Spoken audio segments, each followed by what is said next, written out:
Hello, everyone, and welcome back. For today's deep dive, I want to start with, well, a bit of a sensory experiment. Oh, I like the sound of that. Okay, so I want you to imagine you're standing in a valley. It's in the Austrian Alps, and it's exactly noon. Right. You're expecting church bells, maybe? Maybe a church bell or, the wind, a cowbell or two.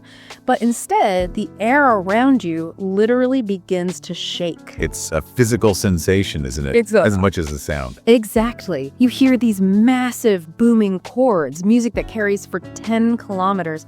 But this isn't a rock concert. You're standing in a medieval town listening to the world's largest open-air organ. Played from a fortress that's been there for 800 years. It is quite the alarm clock. It really is, and it perfectly encapsulates the place we're talking about today, Kufstein, Austria, the so-called Pearl of Tyrol. Now, I have to be honest with you. Before I dug into this research, and we've got stuff from the tourism boards, fortress archives, travel logs from people like Linda de Beer, I always thought of Kufstein as a drive-through town. You're not alone in that. A lot of people do. Right, you're driving from Munich to Innsbruck, you see that huge white fortress on the hill, you think, oh, that's pretty, and you keep driving. But if you actually stop the car, what you find is this fascinating collision of contradictions. That's exactly the vibe I got. It feels like a place where extreme history meets extreme modernity. You've got a medieval torture tower right next to a super high-end glass factory. And a town center that looks like a movie set next to a valley so remote that until recently people had to carry their furniture up a massive flight of stairs to get home. Wow. It's a town defined by effort, really, and by sensory experience. So that's our mission today. We're going to figure out how this small Austrian town ended up with that Massen organ, the world's most famous wine glass maker, and a valley that basically refused to let cars in until 2008. Where do we start? It has to be the giant on the hill. It has to be. The Festung Kufstein. The fortress, you physically cannot miss it. It sits on this rock, 507 meters up? It looks like it grew out of the rock. And that positioning is the whole reason the town even exists. I mean, strategically, Kufstein was the prize in this centuries-long tug of war. It's right on the Inn River. And back then, rivers were the highways. Exactly. You control the river, you control the trade, specifically the salt trade, the white gold. So for hundreds of years, Bavaria and Tyrol were just constantly fighting over who got to keep the toll money. Kufstein was the toll booth. It always comes down to money. But the fortress we see today, that specific silhouette, that's really down to one guy, isn't it? Emperor Maximilian I? Yep, last night. The fortress itself was first mentioned way back in 1205, but in 1504, Maximilian decided he wanted it. And he didn't, just knock on the door. This is the part that really surprised me. I've read about sieges, starvation, ladders, all that.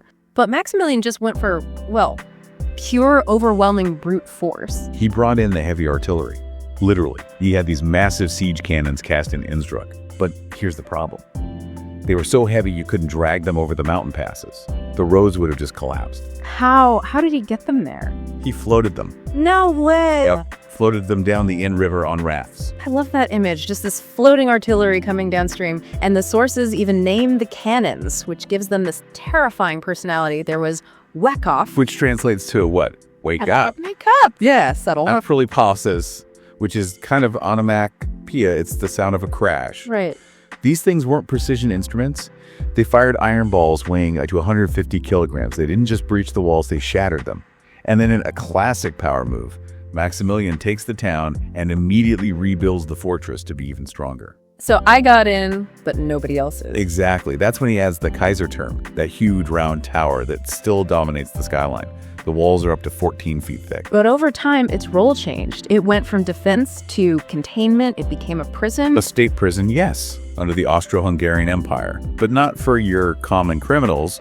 It was for political dissidents. Which gives it a totally different weight, doesn't it? It does. If you were, say, a Hungarian revolutionary fighting for independence, Kufstein is where you ended up. The records mention figures like Ferenc Kazinji, a famous author, and even Sandarosa. The Hungarian Robin Hood. The legendary outlaw, yeah. So when you walk through the fortress today, you're not just looking at old stones. You're at a toll booth, a battlefield, and a political prison all at once. And getting up there today is, a lot easier. No rafts needed. There's the Festungsbahn. It's a funicular. It's a glass-walled train, gets you up in minutes. Very efficient. However, I sense a but coming. if you're able to, all the sources say you should take the stairs. at least one way. Why? Just for the workout? No, it's about perspective. When you take that covered wooden staircase, you feel the verticality. Your legs are burning. You realize just how impossible it would have been to attack this place in full armor. It builds anticipation. Anticipation for the main event. We have to circle back to that sound. The Heldenurchel. The hero's organ. This thing is a true marvel of engineering. I mean, we said largest open-air organ, but let's look at the specs. It has 4,948 pipes. Almost 5,000 pipes. And they're not tucked away in a cathedral somewhere. They're just out there. The pipes are in the Burgerturm Tower, but they're exposed to the elements so the sound can get out, which, as you can imagine, is a nightmare for tuning. Oh, I bet. Heat expands metal, cold contracts it. If the sun comes out, the whole thing goes out of tune. Pretty much, yeah. It needs constant maintenance. But the real deep dive fact here, the thing that just blew my mind, is where the organist sits. Right. Because they're not up in the tower with the pipes? Not at all. The keyboard, the console, is at the base of the fortress. Or In a little room off the courtyard. The pipes are way up in the tower, 100 meters away. And they're connected by a fiber optic cable. Okay, so you're playing a keyboard on the bottom of a hill, and the sound is coming out of a tower at the top. Exactly. And you have to think about the physics. Sound travels at about 340 meters per second. That distance, plus the electronic processing, means there's a delay. A delay between hitting the key and hearing the note. How long? About 1/3 of a second. 1/3 of a second. That sounds small. Is that really a big deal? In music, it's an eternity. I mean, try this. Tap your finger on the table, but imagine you only hear the tap 1/3 of a second after you touch the wood. Now try to play a complex symphony like that. You'd constantly be slowing down, waiting for the sound. It would be so disorienting. It is. The organist has to play essentially blind, or maybe deaf is the better word. They have to trust their fingers and the music and actively ignore what their ears are telling them in real time. Wow. If they wait to hear the note to confirm they played it right, they've already missed the beat for the next one. That's just wild. It's this intense mental discipline, and they do this every day. Every single day at noon. Yeah. And in July and August, they add a 6:00 p.m. performance. It's a ritual that just stops the town. You see people in the cafes literally pause mid-sip. But the meaning of the music itself, that's changed, hasn't it? Because its origins were, well, a bit different. Very different. It was built in 1931. Originally, it was a memorial for soldiers who died in World War I. And to be honest, it had some pretty strong nationalist undertones. It was even appropriated by the Nazis for propaganda. That's a heavy legacy. It is. But Kufstein hasn't hidden that history. They've evolved it.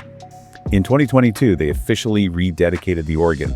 It used to always play The Good Comrade, a traditional military funeral song. Now, the playlist changes.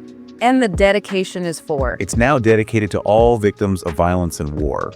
It's been reframed as a voice for peace. I really like that. Taking this massive, loud machine born from nationalism and using it to shake the air for global peace, that's a powerful pivot. It really is. So let's say the concert ends. Your ears are ringing. You head down into the old town.